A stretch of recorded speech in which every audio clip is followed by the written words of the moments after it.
Daniel Ricciardo has officially been confirmed as the replacement for Nyck de Vries, and the decision is in force immediately.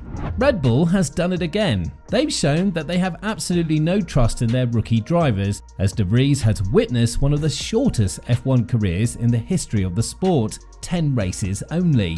But was this move a justified one? And will Ricciardo bring back what AlphaTauri needs right now? Point. Furthermore, why is this move definitely bad news for Perez, who now needs to be extremely afraid for his seat from 2024 onwards? Daniel Ricciardo has been relatively open about his future in Formula 1, and as all things stand, his way would be the one that Red Bull will respect: return to the senior team under one condition, groom himself and get the feel back in the AlphaTauri for the remainder of 2023. Obviously, what the Italian squad is doing here is a brilliant marketing move, because if there is one driver that could increase the value of the team that is constantly being related to being sold, that is Daniel Ricciardo. But apart from that, Ricciardo has clearly stated that there's no way he would race for AlphaTauri if there isn't any possibility for him to drive for Red Bull, as he went on to elaborate. "I'm remaining open-minded. If it's like, this is you and you're signing a 3-year deal and that's the only place you're going to be, then no, that's maybe not the deal I would look for. But if there is the possibility to obviously be here in Red Bull, the truth is this is where I want to be. I'm not going to weave my way around it. I'd love to get back on the grid next year. If things don't turn out the way I'd like and I'm on the sidelines again next year, it's not my plan A, but I wouldn't freak out." Ricciardo returning to AlphaTauri in 2023 wasn't written in the stars for him, because he had this opportunity last year as well, before AlphaTauri signed a contract with Nyck de Vries. However, the Aussie's wish and statement was clear: drive for a top performing team or not drive at all. Now, many have labelled Ricciardo to be delusional to hope that Red Bull would go out of their way to replace Perez, who has turned from a championship contender to a midfield driver who is sticking to the second place in the Drivers' Championship just because he has a volatile grid below him. But it seems like the Honey Badger knew all along, and we were the fools. I know what you're thinking right now. He's been put in AlphaTauri, so why we're talking about him replacing Perez? Well, it's not the AT04, the 2023 version of the Italian squad's car that Ricciardo has been driving in Silverstone this Tuesday. It's been the RB19. And what Christian Horner announced after the tyre test was definitely what every F1 fan wanted to hear out there. We're going to see the Honey Badger back in Formula 1. Mostly because the results he did were impressive and definitely worthy of a seat. When talking about this matter, the team principal of Red Bull went on to say, "Daniel hasn't lost any form while away from racing. The strides he's been making in his sim sessions translate on track. His times during the tyre tests were extremely competitive." Well, it's obvious that Ricciardo has his eyes set on that Red Bull seat. And boy, what would he give if he had the opportunity to replace Perez immediately? But as the Aussie said, easy does it, and he does not shy away from taking the slow route in bringing himself back to where he feels he belongs, the RB19, or more precisely, the RB20 from next year on. Now, obviously, he's going to have a very difficult mission in trying to prove himself in the seat of AlphaTauri, because if he makes the same results as Nyck de Vries did, then it's safe to say that Red Bull won't be merciful towards him and will gladly send him away in retirement again, as Liam Lawson is also eagerly waiting to prove what cloth he's made of. When talking about having Ricciardo back in the team, Franz Tost was full of praise for the Aussie, as he went on to elaborate, "I'm very pleased to welcome Daniel back into the team.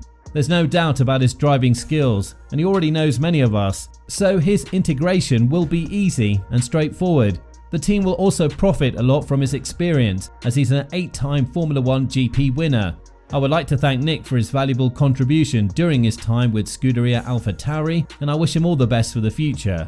Obviously, it wasn't the bad results of de Vries that put a bad reputation on his shoulder, rather than the amateurish mistakes he's been committing in the AT04, such as the ones in Baku, Australia and Canada, with the last one being labelled as a desperate one from Magnussen, the driver with which de Vries got directly into a duel and made a foolish braking mistake while trying to pass. The news comes as a shock, because if we're being honest, both de Vries and Perez said that they feel comfortable ahead of the period that comes for them, and they don't tend to brake under pressure.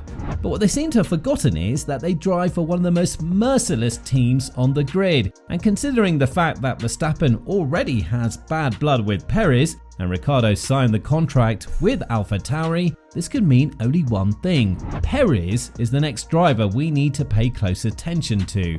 Sure, Marco said that there is no better driver to replace Perez right now for them, and even if it was, the fact that he is P2 and the driver's standings speak for itself. However, what Perez needs to be very careful of is how the grid's volatility is constantly changing beneath him. And although this is the main reason why he's been able to keep the P2 spot while missing out on Q3 for 5 consecutive weekends, it's also the thing that could see him depart from the team as well, with Red Bull not wanting to deal with a driver who's constantly claiming to have what it takes to fight for the championship and ends up fighting with cars like Alpine and Williams at the last 5 races.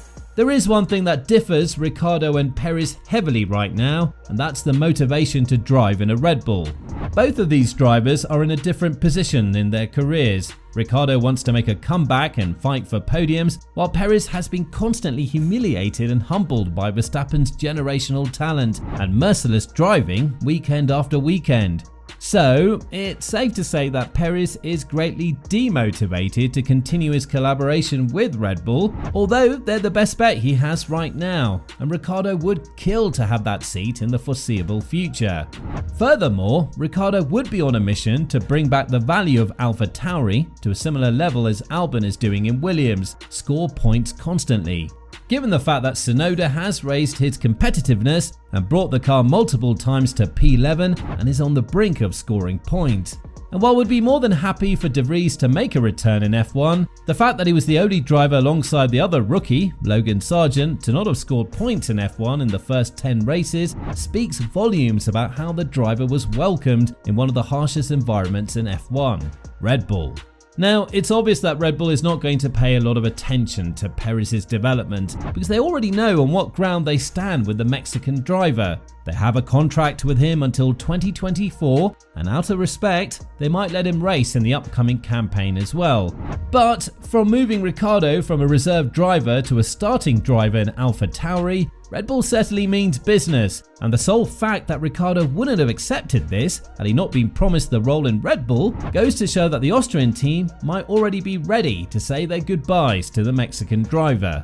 Ricciardo is going to have one of the toughest tasks right now in front of him: prove that he's worthy of a Red Bull F1 seat. And if it's not for the AlphaTauri drive, I doubt he would have accepted a ride in any other team.